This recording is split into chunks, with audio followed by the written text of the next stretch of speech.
E, neste momento, os senhores e senhoras podem participar deste debate, fazendo aí as observações ou até mesmo algumas perguntas. Temos aqui com a nossa colaboradora um microfone à disposição. Quem quiser participar, que levante a mão, ela estará encaminhando o microfone até você. E gostaríamos apenas que se identificasse, né, de qual é a instituição a qual representa aqui nesse momento. Nassif.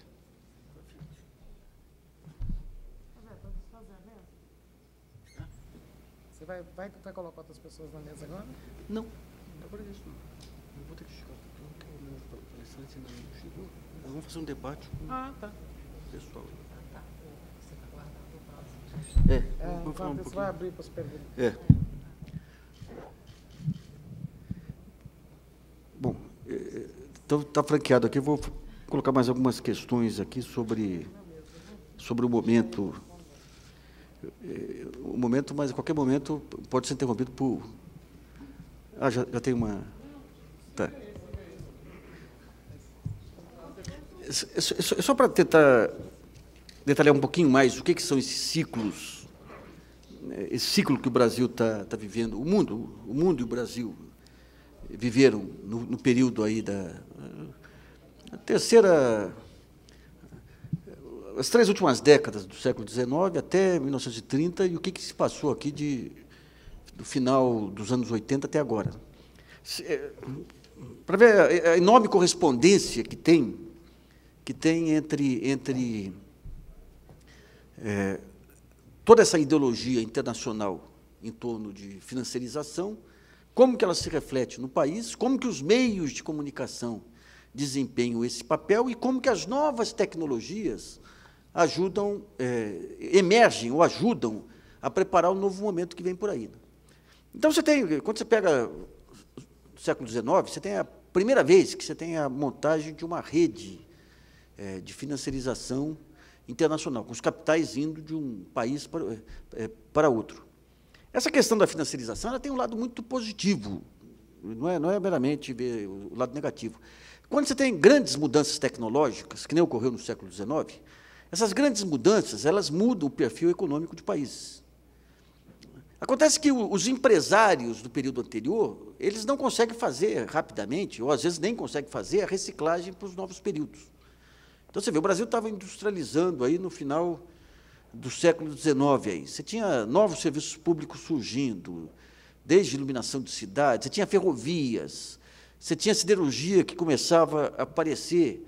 Então, esses capitais, eles têm essa vantagem de permitir, de ajudar a nascer esses novos setores. O Barão de Mauá fez muito isso. Ou seja, você organiza a poupança, você tem grandes ganhos aí com jogadas cambiais e dívida pública, isso é um histórico, faz parte do histórico da vida brasileira desde o século XIX até agora. E esse capital acumulado é injetado em outros setores, isso é mundialmente.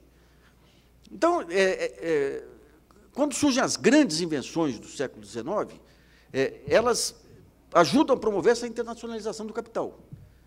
E a internacionalização do capital é visto como uma maneira dos países emergentes poderem se desenvolver. Qual que era a lógica?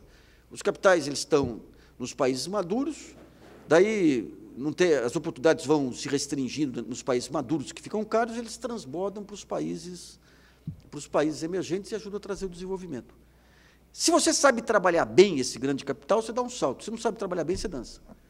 E o Brasil dançou no século XIX e está dançando até agora, recentemente, até agora, ainda não saiu dessa armadilha. Né? E como que se dá, que tipo de ambiente que interessa para esse capital? Um ambiente de paz, porque a guerra atrapalha. Um ambiente em que você dê livre movimentação para eles entrarem e saírem a qualquer momento. Qualquer momento. Então, a lógica que vem por trás deles é o seguinte, tem que fazer a lição de casa. Essa lógica da lição de casa, que virou mantra aqui, vem desde o século XIX, quando os Rothschilds começam a articular esse movimento. Né? E a lição de casa qual é? A primeira prioridade é você ter uma economia solvente para pagar as dívidas, é se endividar e ter recursos para pagar. Então, para pagar, você tem que ter orçamento equilibrado. E esse orçamento equilibrado se equilibra em cima de quê? Se equilibra em cima de áreas de menor influência política, educação, saúde, Tinha um americano aqui no começo do século XX, que tinha um jornalzinho chamado Rio News, ele falava, esse país é maluco, esse país ele manda fazer todo o oposto que nós fizemos nos Estados Unidos, cota de saúde, educação, desenvolvimento do interior, ele disse que se fizer isso vai crescer. O que ele estava vendo é a mesma coisa que ocorreu aqui no século, nas últimas décadas também. Né? Então, como que se dá a ideologia? Você tem lá o Banco Central da Inglaterra, na época, definia essas regras de boa governança, vinha para cá, você tinha os financistas aqui, que já tinham grande influência. O Rui Barbosa, a grande influência que ele teve para quase afundar a República lá, foi o fato de ter conhecimento das teorias econômicas, etc. Tal. E você tinha a imprensa, onde se refletia esse tipo de opinião, e que chegava até a classe média emergente daquele período. Então, não é à toa que a imprensa era internacionalista, a imprensa achava que qualquer coisa que fosse nacional era um horror. Você pegava, como é que chamava? Guanabarino, era um grande crítico de música dos anos 10, 20, desancava Villa-Lobos, qualquer coisa que fosse manifestação de cultura nacional. Por quê? Porque se eu começo a ter autoestima aqui, eu posso questionar o que vem de fora. Então, eu posso perceber, ganha força a ideia de que nem tudo que vem de fora é bom para o país. Então, é por isso que esse rompimento se dá, primeiro, quando vem a crise, a Primeira Guerra, que acaba aquele sonho da paz universal, daí você tem uma degringolada do mercado internacional, e essa degringolada desarticula as forças internas aqui e permite a emergência de novas ideias. O Campos Salles, quando ele assume e vai negociar a dívida brasileira na Europa, podia ter tido grandes descontos, porque o Brasil estava insolvente lá, ele visita todas as casas da Europa, acompanhado pela imprensa na época. E a imprensa refletindo o grande respeito que o mundo tinha em relação ao Campos Salles. Mas que respeito, pô! O cara vai lá, aceita qualquer pagamento, não entrava o interesse nacional nessa discussão e era aceito pelo mundo. Pô. Não foi por outro motivo que, quando o Fernando Henrique entrou, uma vez escrevi sobre o Campos Salles, ele deu uma entrevista dizendo, eu vou ser o Campos Salles. Então, eu não estou dizendo que é entreguista, é uma visão de mundo que é diferente daquela visão que se defende hoje em dia de políticas mais ativas. Né? O momento que nós estamos vivendo é muito semelhante. Você tem a emergência de novas tecnologias nos anos 70 e 80, paralelamente, você tem lá câmbio controlado do Acordo de Bretton Woods até 72. Foi um período de ouro do capitalismo, que em muitos países avançaram políticas sociais, melhoria e tudo mais, que é rompido quando Nixon rompe com o padrão ouro lá. Daí você tem, novamente, a internacionalização do capital.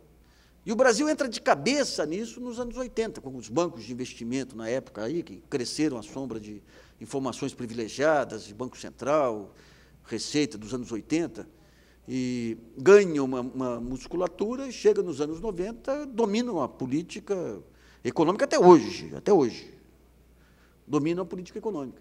Esse modelo começa, e o modelo é o mesmo, você tem lá 2, 3 lá, departamentos econômicos em Wall Street, o que eles definem lá é reproduzido aqui por departamentos econômicos de bancos estrangeiros e brasileiros, vai para a mídia, e a partir da mídia você traz, qualquer governo, você traz sob julgo aí. O governo ameaça tossir. Você se lembra quando o Lula entrou, o dólar dava aquela estilingada, porque as contas externas estavam ruins. Cada estilingada do dólar vinha uma explicação. Não, estourou porque estava usando o boné do MST. Aí estourou porque ele jogou papel no chão lá. Qualquer coisa, qualquer desculpa vale. Né? O Brasil ele conseguiu escapar dessa armadilha.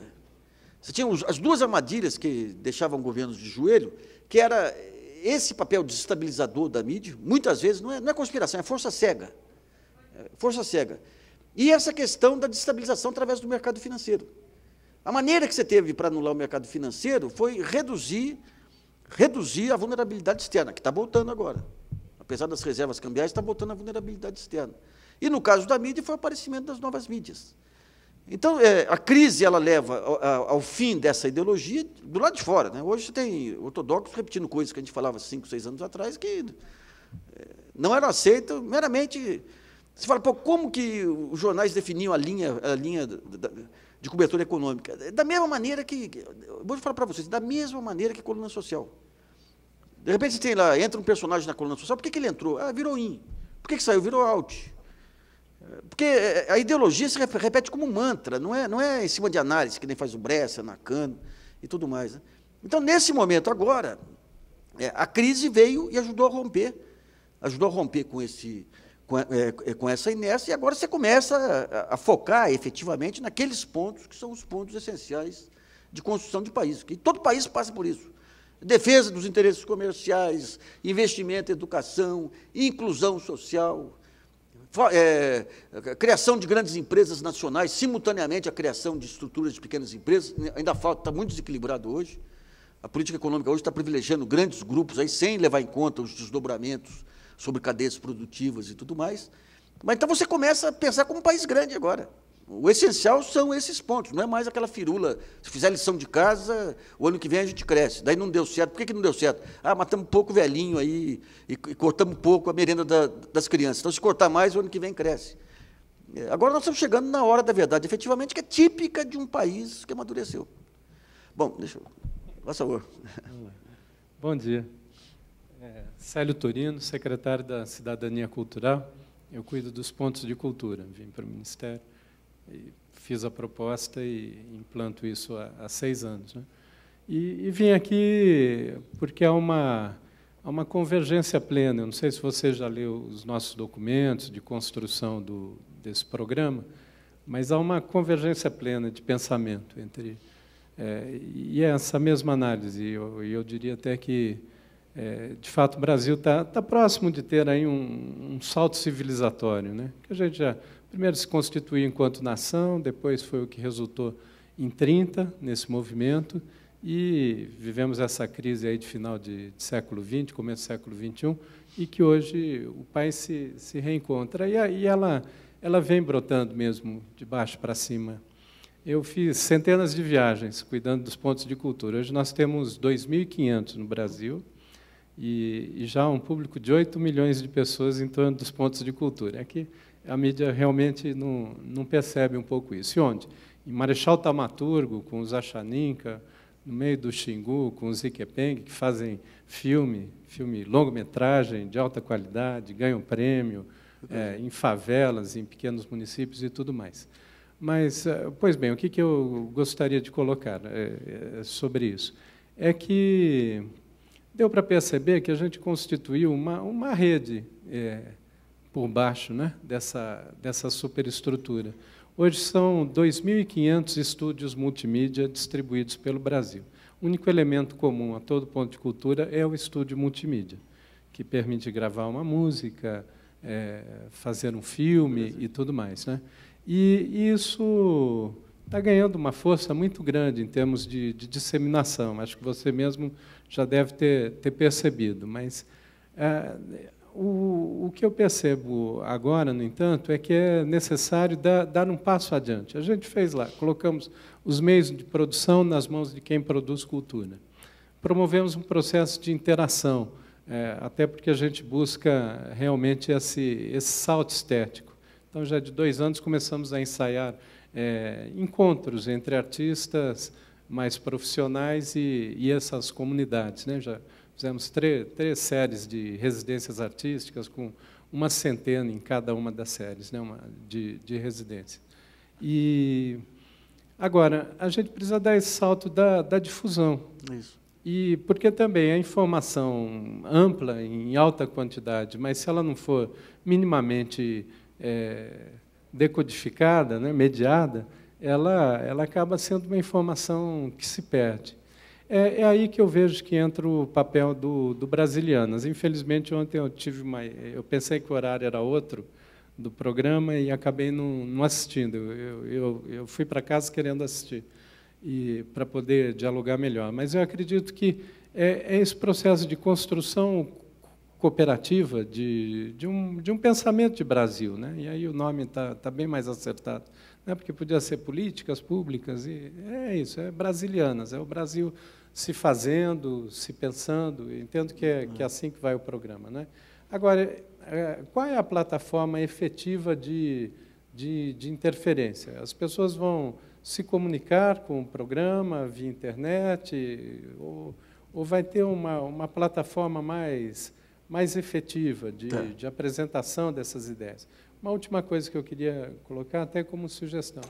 Nós fazemos um encontro de todos os pontos de cultura, e sempre com uma decisão simbólica. Primeiro foi na Bienal de São Paulo, depois no Palácio das Artes, Belo Horizonte, ano 2008, aqui na Esplanada dos Ministérios. E esse ano vai ser em Fortaleza, dia 25 de março. Eu não sei se vocês têm mobilidade para acompanhar esse tipo de coisa. Teia. Eu fui convidado. Eu vou lá. Você vai lá? Vou. Que ótimo. Estou fazendo convite aqui. Tá. Inclusive, nós decidimos, sempre com simbolismo, o dia 25 de março é o dia da abolição dos escravos no Ceará, em função da ação lá do Chico da Matilde, que é o Dragão do Mar, o jangadeiro que se recusou a transportar escravos e que desencadeou todo o processo de libertação dos escravos antecipada no Ceará. E que é esse sentido da potência, né, da capacidade humana de agir, de transformar. Mas, naquele momento, eu creio que você vai conseguir perceber que há uma ebulição. São todas essas experiências que vêm desse Brasil escondida que se apresentam com uma grande exuberância, né? Então, eu acredito que, talvez, em algum momento, valesse a pena o locus do próprio Brasiliana se deslocar para algumas manifestações e alguns encontros como esse. Sem dúvida. Então, enfim. Essa parte, deixa eu contar um pouquinho o que é o Brasilianas agora e quais os próximos passos que a gente vai dar, né? Estamos em reta final para a construção de uma plataforma em Drupal, que vai permitir cada membro lá. Hoje nós já temos uma plataforma no portal Luiz Anciflar, que tem 9.000 pessoas que se cadastram, participam de fóruns. E essa plataforma nova que vai ser inaugurada aí, as pessoas se cadastram, cada qual tem a sua área, e elas se cadastram em grupos temáticos. Então, nós vamos dividir em vários grupos temáticos, que são os temas, que vão ser os temas dos programas da Brasilianas. E estamos criando um modelo lá, que nós estamos chamando de mutirão, que são aqueles temas específicos que precisam ser construídos, daí você joga o mutirão e as pessoas ajudam a construir aquilo. Paralelamente, numa segunda etapa, que a ideia é 2 a 3 meses, eu estive até conversando lá com vocês lá na cultura, a ideia é a gente criar o Brasiliana Cultural, que daí é fazer essa aglutinação das informações que estão correndo hoje aí, em tudo quanto é site cultural e nos pontos de cultura. A ideia é o que é? Você trazer todas essas informações através de RSS, ter uma parte que vai ser da visibilidade, disponibilizar para os visitantes, mas aí fazer o trabalho jornalístico também. Ou seja, você entra lá a redação analisando todas aquelas notas, a nota que tem interesse jornalístico lá, vira uma matéria remetendo a leitura para aquele portal, né? E a nossa ideia, com esse Brasiliana Cultural, além de agregar todo mundo, é começar a identificar grupos de defesa, digamos, os novos pensadores aí que vão poder definir o que é a ideologia do grupo. Assim como você tem pessoal de qualidade, pessoal de inovação e tudo mais, a gente poder fomentar discussões sobre essa questão, não apenas da inclusão cultural, mas também de modelos de negócio para a área cultural, de sustentabilidade econômica, formas de internacionalização. Aliás, uma das brasileiras que a gente está gravando agora aí vai ser justamente sobre a música brasileira. Vai entrar os pontos de cultura, vão entrar as tentativas de internacionalização da música brasileira, mas a ideia nossa é somente essa demanda que você identificou, sabe? De você dar a organização jornalística, a visibilidade jornalística para todo esse universo que está sendo construído de cultura, né? Outro dia, por exemplo, no meu blog, eu pedi dicas de blogs de cultura. Apareceram 50.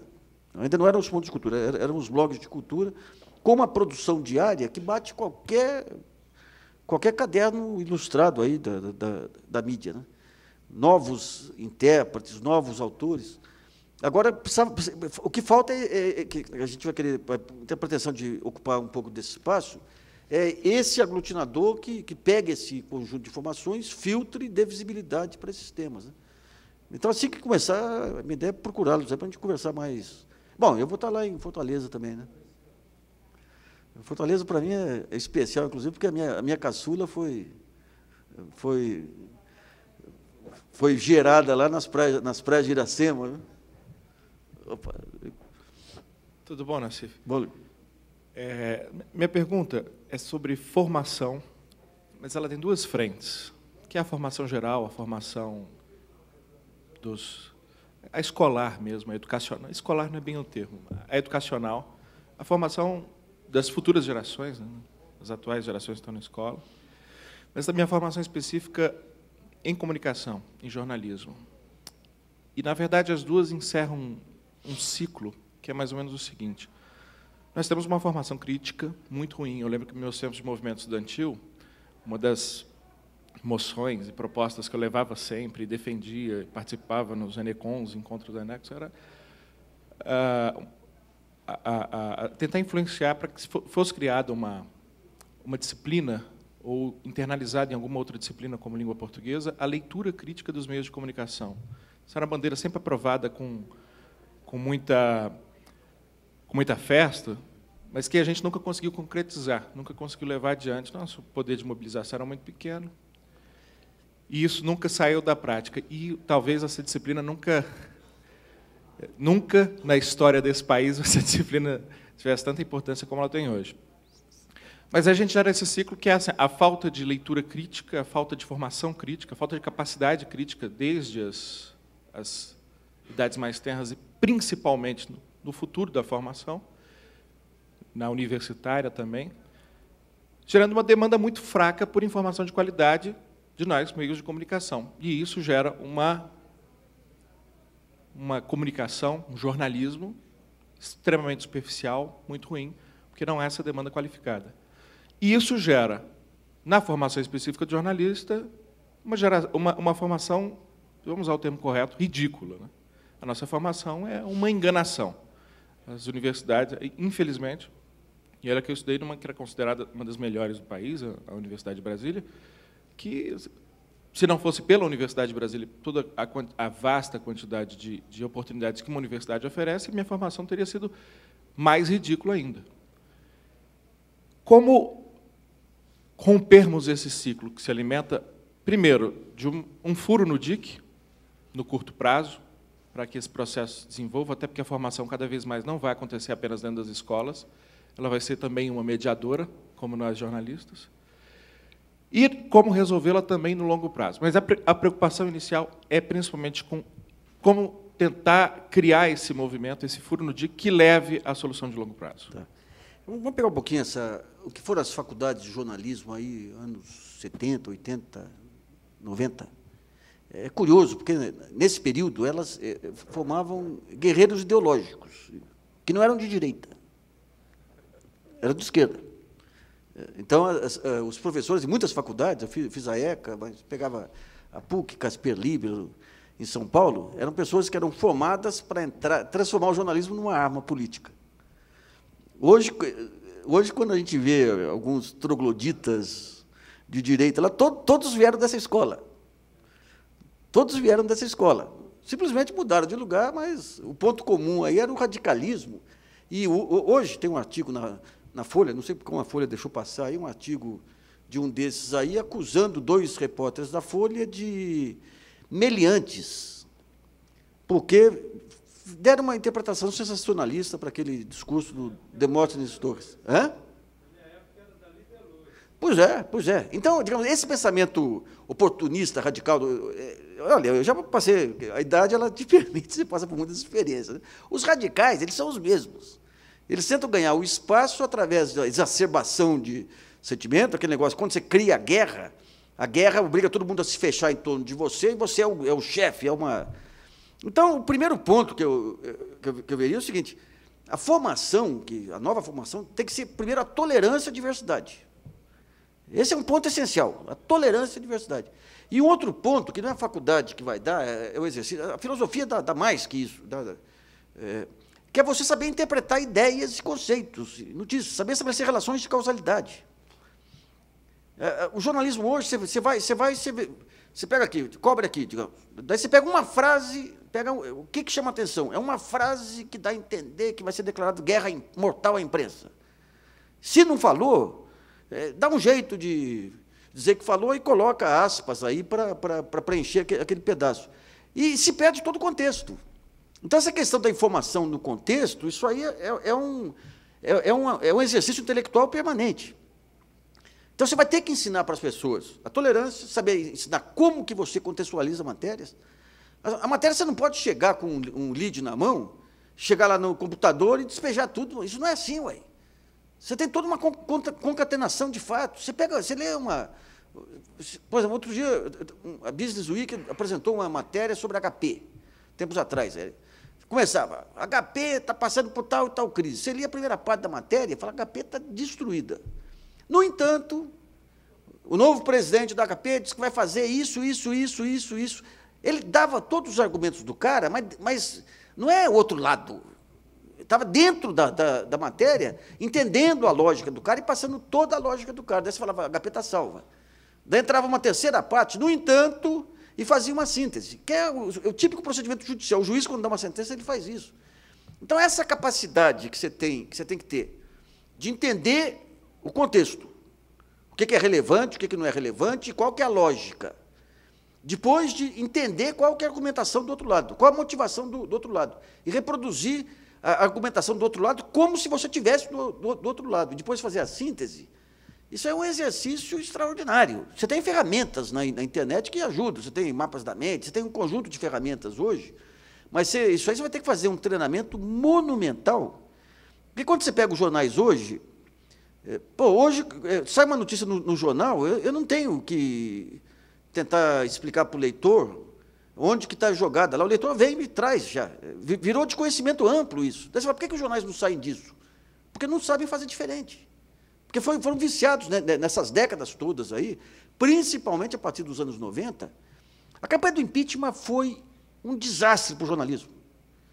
Porque a campanha do impeachment, a nata da malandragem lá, inventava matérias, roubava matérias de colegas, turbinava matérias, e todos saíram consagrados. Então, o jovem jornalista chegava lá e falava, quem que se deu bem nisso aí? O fulano que disse que ouviu não sei de quem, que o Collor ficava catatônico, e para sair da catatonia tinha que ser penetrado por trás pelo seu ajudante de ordens. Esse cara se deu bem. Então, vou repetir. Então, é por isso que, digamos, essa desmoralização desse tipo de jornalismo está ajudando a criar a nova geração de jornalistas. A nova geração não vai se espelhar naquela meia dúzia lá que roubava matérias de colegas, que vinha a matéria, mudava um parágrafo e assinava a matéria, ou que pegava um boato lá. Nós chegamos a um prêmio ESSO aí, em que você tinha um boato que circulava em toda Brasília, que ninguém dava porque era inverossímil, saiu como matéria, daí era um grande anunciante do jornal, sai um desmentido, vira prêmio ESSO. Então, digamos, essa desmoralização desse tipo de jornalismo, essa desmoralização, que os jornais estão demorando para perceber, mas estão demorando demais, que vai gerar nova geração de jornalistas que vai querer algo crítico. Agora, esse algo crítico não é você investir contra esse tipo de jornalismo praticando a mesma coisa do outro lado. Daí não ganhamos nada. Pô. Então, você vem com todos esses factóides de direita, daí você fala, não, agora vamos jogar aqui os factóides de esquerda. Daí você não se diferencia. Pô. É por isso que, com a internet, você vai ter... A internet tem de tudo. Você tem lá do jornalismo escatológico, você tem jornalismo partidário, você tem... Mas você vai ter alguns agregadores que vão ter que fazer a mediação. Vão fazer mediação. Eu digo o seguinte, os melhores leitores vão para aqueles que vão fazer mediação. Não digo os melhores leitores. O conceito de leitor já... Os melhores comentaristas vão para aqueles que vão fazer a mediação, e daí você vai ter troca de ideias, meu. O meu sonho, daqui a algum tempo, é você ter lá uma baita de uma discussão sobre determinado tema, o repórter pegar aquela discussão e fazer esquematicamente. Esses são os argumentos contra, assim, assim, assado, esses são os argumentos a favor, assim, assim, assado, esse argumento aqui é mais forte, que é uma coisa que passa ao largo do que é feito hoje, né? E eu digo que esse negócio da visão de contexto, eu lancei um livro, Jornalismo dos anos 90, em 2002, que eu pego 20 casos aí de escândalos jornalísticos, e que eu fiquei sozinho numa ponta lá. Sozinho numa ponta. E no final eu estava certo. Mas por quê? Ser melhor que os outros? Não, é método. O pessoal definia algo de cara e saía batendo, né? O japonês é o culpado, tal esquema é o banco pequenininho que é culpado, não é o Maluf, aquele negócio todo. E vai todo mundo, força cega, força cega. E toda informação que vai contra a primeira avaliação se deixa de lado. É só sair pegando e juntando as peças até ter uma ideia do contexto. Depois que tem a ideia do contexto, tem a visão estruturada do contexto, você sai batendo. Agora, isso aí exige, esse imediatismo que vem dos anos 90, não é de agora, impedia isso. Impedia o repórter. Por exemplo, eu peguei o caso de escola base, eu peguei o caso dos precatórios aqui, peguei o caso... Eu tenho 20 casos lá que eu fiquei sozinho. Mas por que eu fiquei sozinho? Deu certo? Porque eu tinha uma coluna. Se o repórter chega lá, caso de escola base, o repórter chega e fala, não, as afirmações do delegado estão inconsistentes. Ele é triturado. Porque no dia seguinte, lá tem um cara que lê e fala, pô, o jornal tal deu que o japonês é culpado, o outro deu, você que é o foca aí, é outro defeito, né, que você pega o repórter, que devia ser a parte mais experiente do jornal, você entrega para o pessoal mais inexperiente. Né? Então, você que é o foca aí está querendo dizer que... Então, era impossível para o jornalista, o jovem jornalista que tivesse uma visão crítica de assuntos, investir contra essa onda, né? Então, se fala, pô, todos esses erros aí, todo jornalista era cego? Não. Era esse modelo que acabava amarrando qualquer forma de jornalismo crítico. Né? Então, no primeiro dia, você tinha que ter um culpado, e você tinha que malhar o culpado. Então, quem falasse o contrário, já colocava sob suspeição, já dizia que estava com más intenções. Então, se o sujeito não tivesse um espaço para bater diariamente, até mostrar que ele estava certo, ele estava morto. E quem tinha espaço? Só os colunistas. E quem os colunistas que corriam risco? Poucos. Né? Então, agora, com a internet, veja bem, esse modelo se rompe, né? Porque esse modelo ele se sustentava em 3, 4 jornais.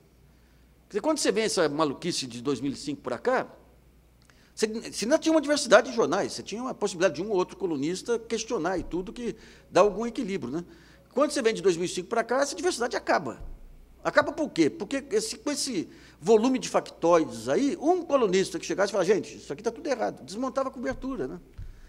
Então, eu acho que a própria desmoralização desse tipo de jornalismo vai levar a nova geração aí a praticar esse jornalismo mais analítico. O jovem repórter que quiser ir atrás, trazer um escândalo desestruturado, ele vai ser massacrado.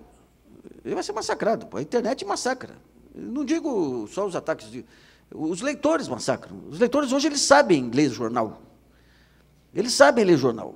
Os leitores, 2 anos atrás, tudo que saía em jornal era sagrado. Saiu em jornal é verdadeiro. Hoje, quando sai alguma coisa, o leitor vem e fala para você, olha, tem tal manipulação, assim, assim, assado. Mas pega o caso da Veja. Qual era o poder da Veja de 2 anos atrás? Qual é o poder hoje de criar escândalo? Por quê? Porque você teve um salto qualitativo.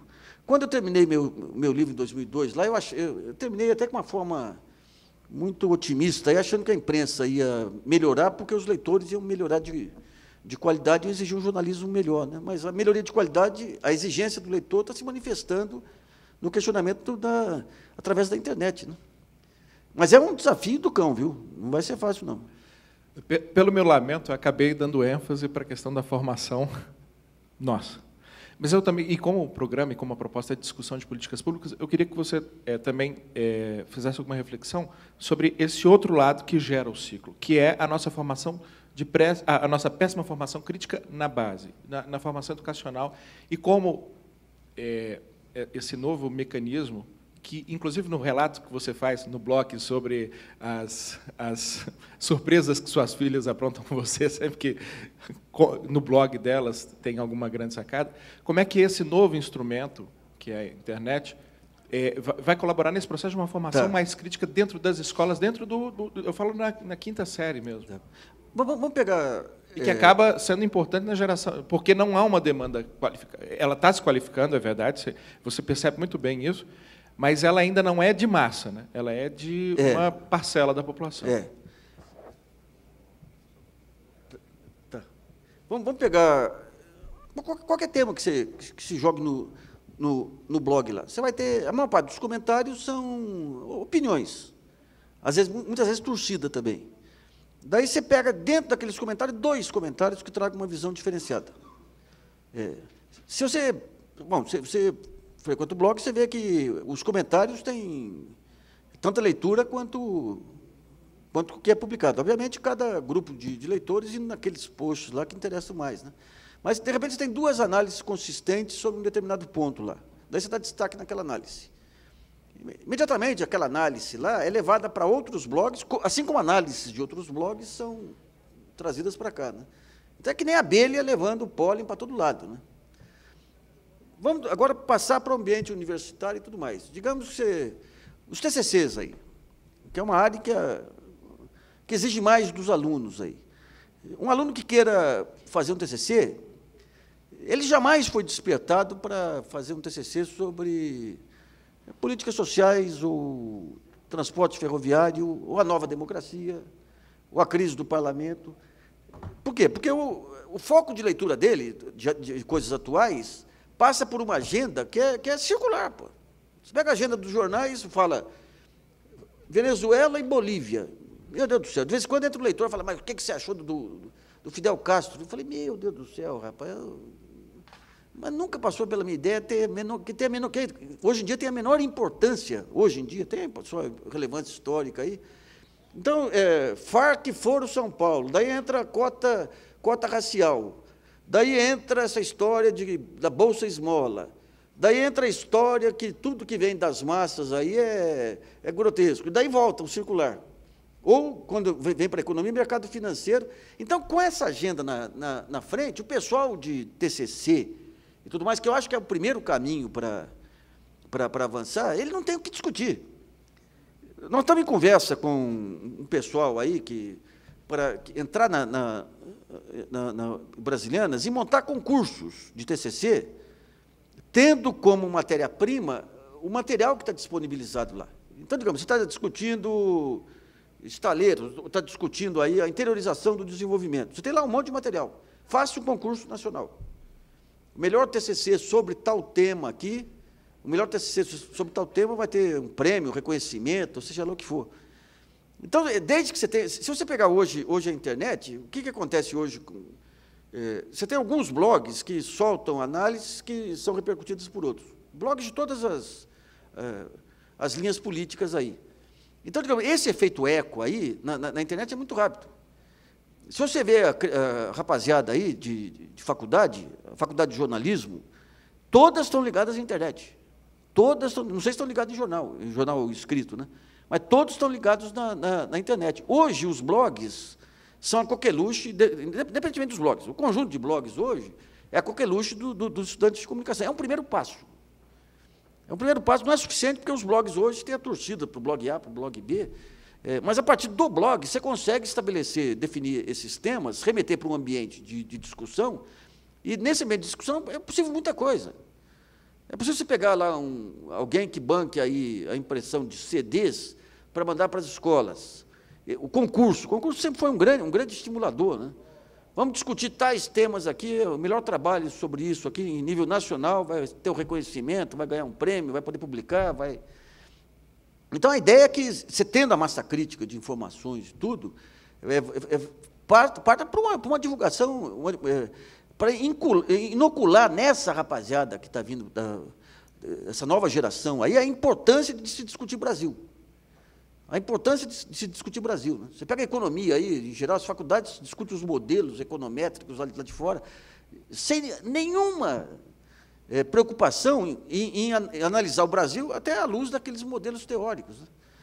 Então, eu tenho a impressão que, tendo essa massa crítica aí, é evidente que você não vai mudar, mas você tem uma semente lá para disseminar esses conhecimentos e esse interesse pelo Brasil, né?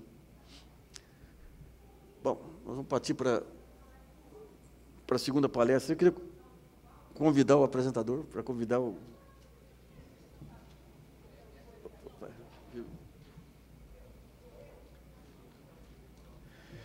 Bem, nós tivemos, então, esse primeiro painel já na sequência da abertura, né, Nassif?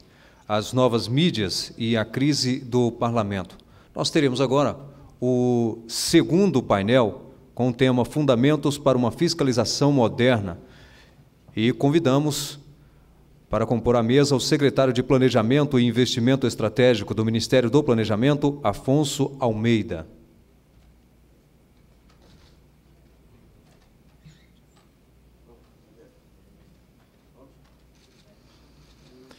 Informamos que, ao final da exposição, quem quiser também poderá fazer perguntas ao secretário. Passo agora a palavra ao coordenador da mesa, o jornalista Luiz Nassif. Bom, um dos pontos que, nessa reconstrução institucional do país, que chama a atenção, é um paradoxo meio interessante. De um lado, a internet, a abertura de bancos de dados e tudo, dá condições para uma transparência, uma governança muito melhor da opinião pública sobre o setor público, mas, de outro lado, você tem a necessidade da fiscalização, mas, de outro lado, há um conflito permanente entre os métodos de fiscalização adotados e a rapidez necessária para se permitir a fiscalização sem demora. Nós tínhamos convidado também o presidente do Tribunal de Contas, Daniel, que não pôde aparecer. A ideia é a gente tentar discutir, pegar elementos que permitam definir o que pode ser um modelo eficiente de fiscalização que permita você ter o máximo de eficácia no controle, mas sem a demora que hoje marca, digamos, os sistemas convencionais de fiscalização. Então, esse é o tema dessa apresentação do Afonso Almeida. Bem, bom dia a todos. Obrigado aí ao Luiz Nassif pelo convite. Nós estamos provocando algumas discussões sobre os nossos paradigmas dentro da administração pública, na forma como a gente trabalha a política pública, em especial na forma como a gente trabalha o investimento público. E eu gostaria de dizer que, quando o assunto da política pública, quando o assunto investimento chega à fiscalização, chega ao controle, o Brasil já perdeu o jogo. O assunto tem que ser resolvido bem antes.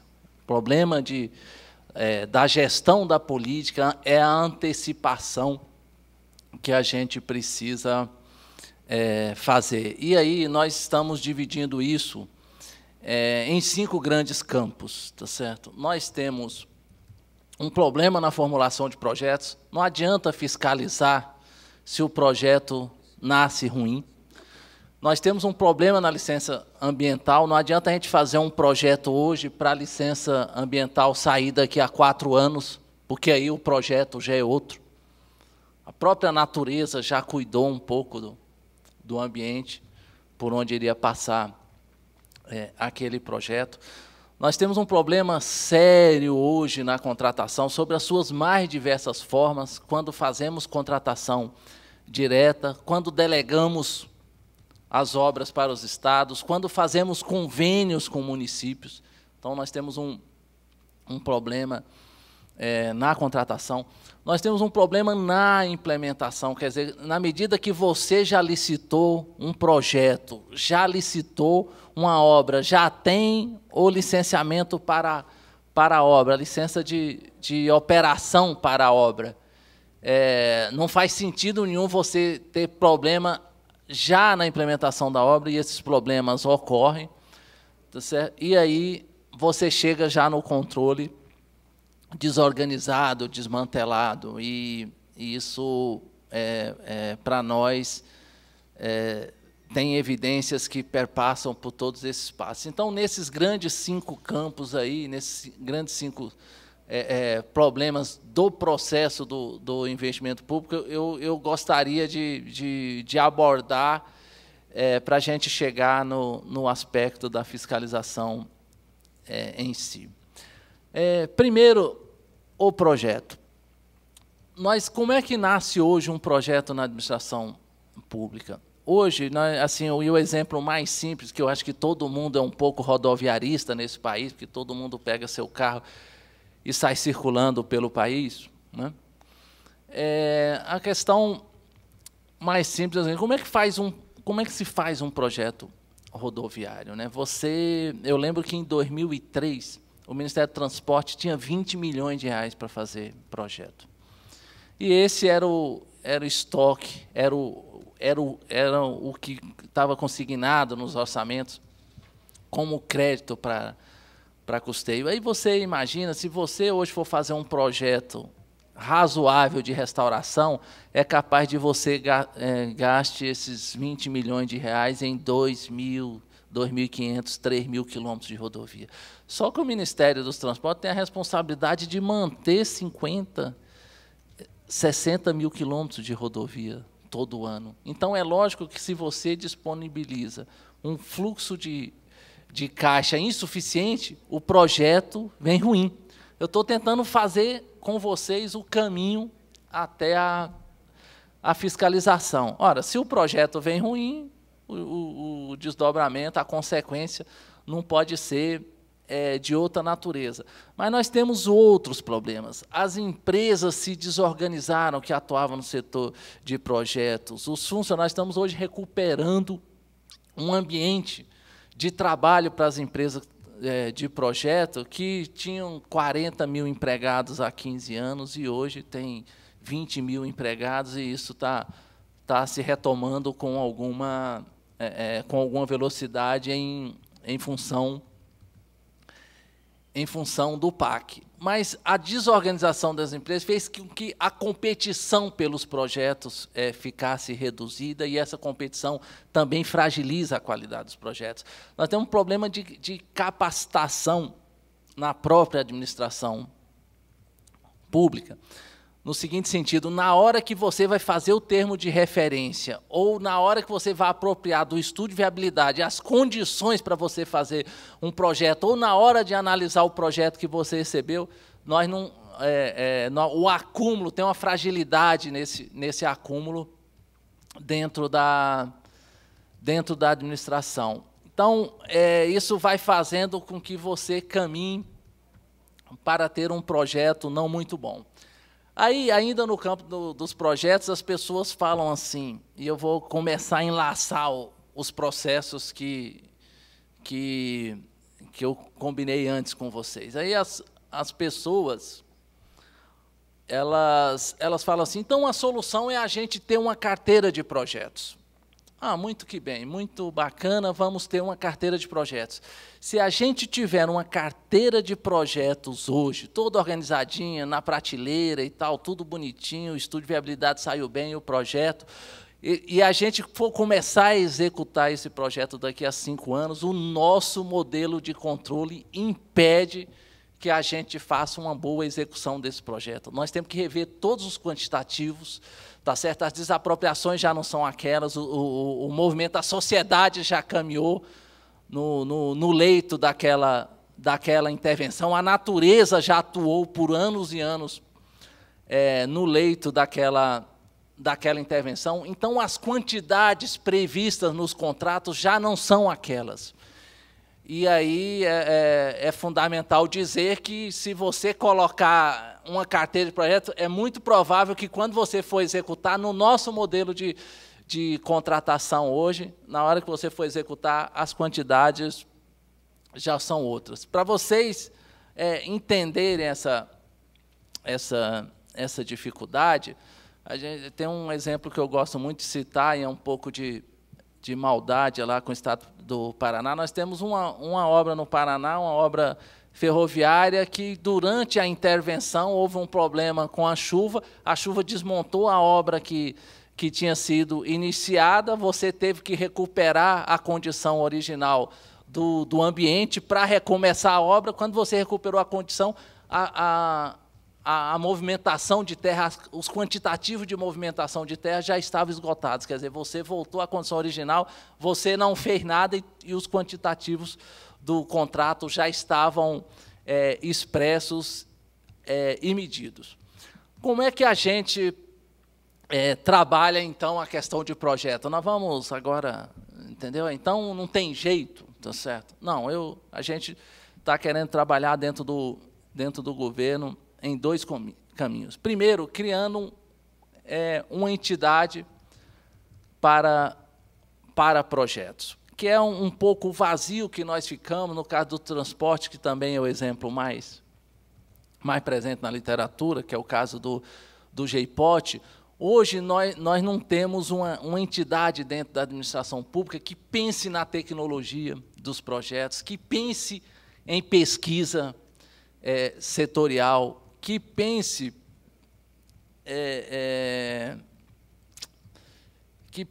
nos estudos relativos àquela área. Eu vou citar um exemplo que também é interessante. Recentemente, a minha secretaria estava fazendo um trabalho e precisava de um indicador que era o custo regional do frete. Hoje, só o setor privado tem isso. Então, como é que você faz política pública sem... Então, é fundamental que a gente tenha uma entidade que represente isso. Agora, também, e aí já é uma opinião muito pessoal, qual é o locus de atuação dessa entidade? Assim, eu, pessoalmente, estou convencido que é no estudo de viabilidade, mas não estudo de viabilidade tradicional que força a mão em cima do equilíbrio econômico-financeiro do projeto. Mas lá no estudo de viabilidade você já tem que observar as contingências ambientais, as contingências sociais, a desapropriação, o traçado, a tecnologia da obra. Então, se essa entidade fizer esse esforço, na hora de se contratar o projeto, a gente já tem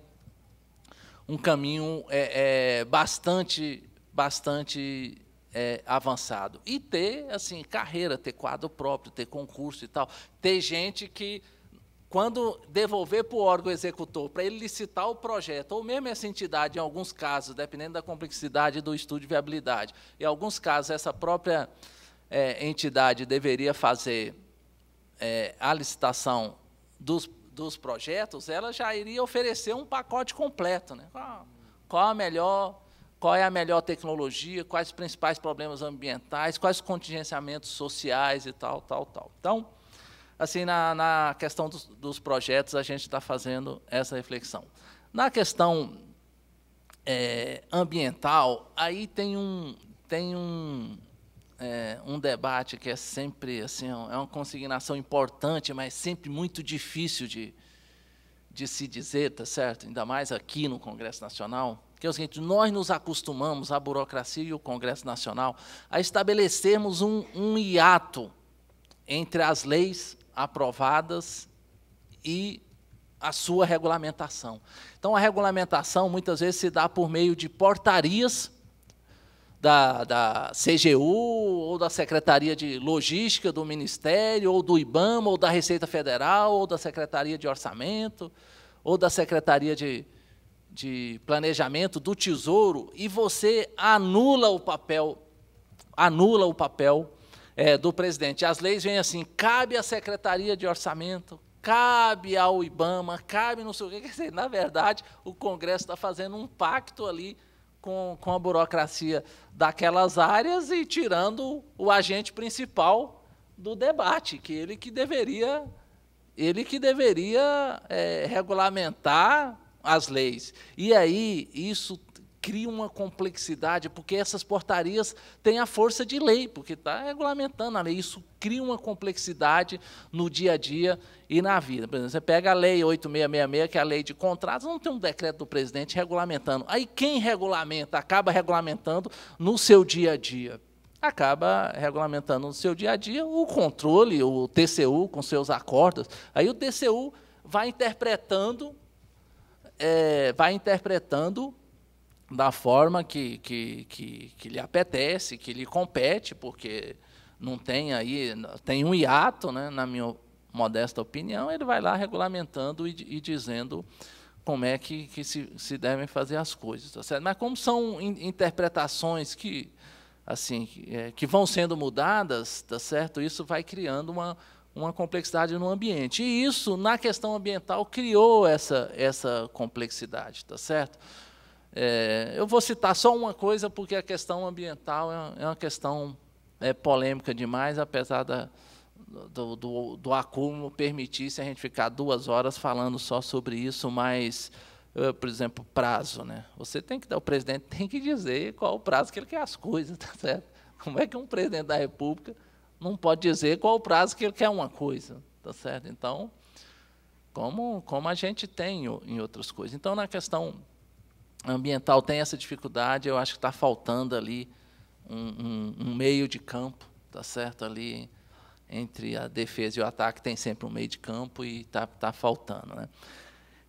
Na questão da contratação, né, eu estou assim, já tem 7 anos que eu estou assim, digamos, militando burocraticamente nessa questão de infraestrutura, desde um documentozinho que eu escrevi chamado Agenda Portos, né, que já tem aí 7 anos. Desde lá a gente tem uma certa dificuldade. E hoje eu estou convencido que não dá para colocar o país para ficar contando tijolo como a gente está colocando no nosso modelo de contratação. Metro cúbico de movimentação de terra, dobradiças, abraçadeiras, porcas, quilo de sabão. Não dá. Se a gente achar que esse país entrou em um novo patamar, que ele conseguiu superar o debate que o encruou, que era o debate da estabilidade, e agora se transformou num país também dinâmico, no nosso dinamismo, nós temos que permitir o país andar mais rápido. Então, se a gente for entregar 10 milhões de casas, ou 5 mil quilômetros de ferrovias, ou qualquer outro ativo, outro produto para a sociedade, não dá para ser nesse modelo. Acho bacana com o esforço de todo mundo e tal, né? O presidente da Caixa, a presidenta da Caixa outro dia pediu para o presidente 1.000 escriturários para acompanhar as planilhas de controle item a item. Você pega qualquer projeto, você precisa de 1.000 itens. Tá certo? Nós temos que criar uma racionalidade nisso, tá certo? Na hora de formar o preço, você cria a racionalidade de projeto, que estão lá todos os quantitativos. Agora, todas as etapas posteriores, aquilo ali tem que ser referência. Aqui a gente cria um nexo forte com a questão ambiental, porque por esse modelo, quanto mais quantidade o agente privado entregar para o Estado, independente de entregar a obra, quanto mais quantidade, mais ele ganha. Então, se ele vai movimentar 10 mil caminhões de terra e ele descobre uma solução para fazer a mesma obra, movimentando 5 mil caminhões de terra, que vai ajudar na sustentabilidade do país, tá certo? Ajuda a natureza porque está movimentando menos terra, ele tem um incentivo adverso.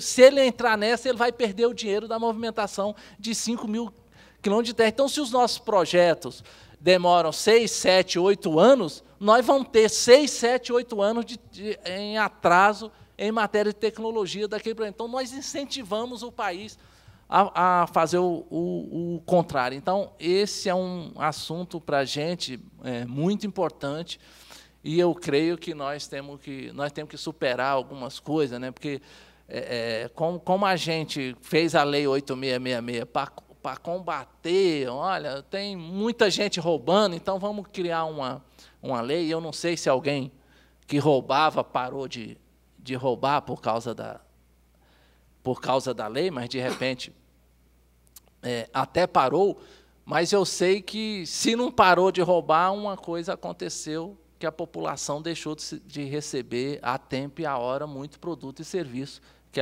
ela estava precisando receber. Tá certo? Qual é a solução? Não, você vai, sei lá, para o preço global, deixa a empresa fazer a Lei 8666, proíbe, a empresa vai fazer o projeto e vai fazer a obra, isso pode ter, mas se você tiver um agente público, um bom estudo de viabilidade, estimular a competição, como tem ocorrido no setor elétrico, tá certo? Que você cria qualquer modelo, se você não criar um jeito de ter competição, esse modelo fica atravessado, fica errado. Então, assim, a contratação, nós temos que superar essas etapas, nós não podemos ficar, me desculpe aí quem acha o contrário, né, mas não tem problema nenhum de debater, nós não podemos colocar agora o país todo para ficar contando tijolo. Na implementação, é incrível, tá certo? Mas está tudo certo, deu tudo certo, saiu a licença do IBAMA, tem o dinheiro garantido, e mesmo na implementação aparecem problemas, tá certo? E aqui vai um comentário que eu também acho importante fazer, né? Hoje, nós temos a lei de diretrizes orçamentárias, ela, como ela diz, é a diretriz para o orçamento é para um ano. Mas os contratos inespecíficos da administração são contratos para até 5 anos. Como é que você pode ter, numa lei que vai organizar o orçamento de um ano, como é que você pode ter disciplinas para as coisas que duram 5 anos? Aí o que acontece? Você fica 5 anos mudando a regra de como fazer as coisas. E, nesse intervalo, os órgãos de controle vão fazendo, está lá a lei, ela tem que disciplinar, vai lá, faz acordo, faz portaria, faz disciplina e tal. E muitas vezes você é obrigado, você é regido na hora da contratação de uma forma muito, muito complicada. E vai criando uma complexidade tão grande para o gestor, e assim que, de repente, o próprio gestor se desanima, né? Outro dia nós conversávamos com um prefeito, né, para ver como é que você faz isso. Ele falou, não, nós não fazemos. Quando o órgão de controle descobrir, me conta o que foi que eu descobri, eu vou lá na empresa e falo, você precisa me dá um desconto aí de tanto, porque o órgão de controle está dizendo que tem aí um sobrepreço de tanto. Quer dizer, nós temos que apostar que é possível investir na gestão e apostar que as pessoas, os agentes públicos, querem fazer as coisas certas. Então, nós temos que fazer um caminho para quem quer fazer as coisas certas e não fazer um caminho porque todo mundo vai fazer errado, né?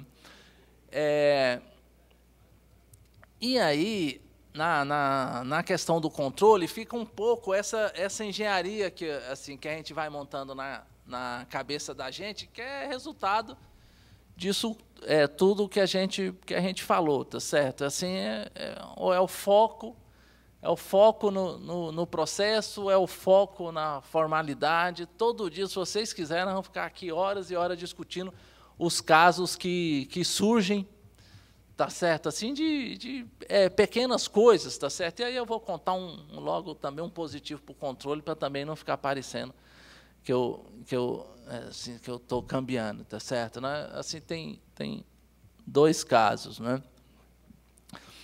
Um caso, uma vez, eu trabalhava até num ministério e o órgão de controle foi lá e questionou uma determinada obra, tá certo? Fomos lá e não achamos a obra, tá aqui, ó, a latitude, a longitude e tal, não está a obra. Aí o órgão executor reagiu dizendo o seguinte, não, é porque o órgão de controle não sabe onde está essa obra. Essa obra, na verdade, está em outro lugar, está em tal lugar. E o pessoal do controle foi, acompanhou, e acabou descobrindo que realmente tinha outro convênio naquele lugar, para outra obra, e foi lá e não tinha também aquela outra obra. Então, não tinha nem a anterior, nem a outra. Então, esse é mérito, quer dizer, estou querendo dizer que tem espaço para controle. Mas, ao mesmo tempo, o controle deve disputar o projeto de engenharia, que o gestor ele tem toda a responsabilidade, deveria fazer certo. Eu acho que aí já é um caminho que não deveria. Bem, eu tentei organizar aí uma reflexão que tivesse completude, né, dos problemas que chegam na fiscalização, porque eu estou muito convencido que, se chegou lá, já está errado. Nós temos que começar aqui no campo da gestão, lá na formulação das coisas, uma boa execução, com fluxos de recursos corretos, todos os prazos dados, fugir do debate de quantitativo de coisas miúdas e construir aí um país que a gente acha que esse país está merecendo há muito tempo. Então, era isso. Obrigado aí na inicial.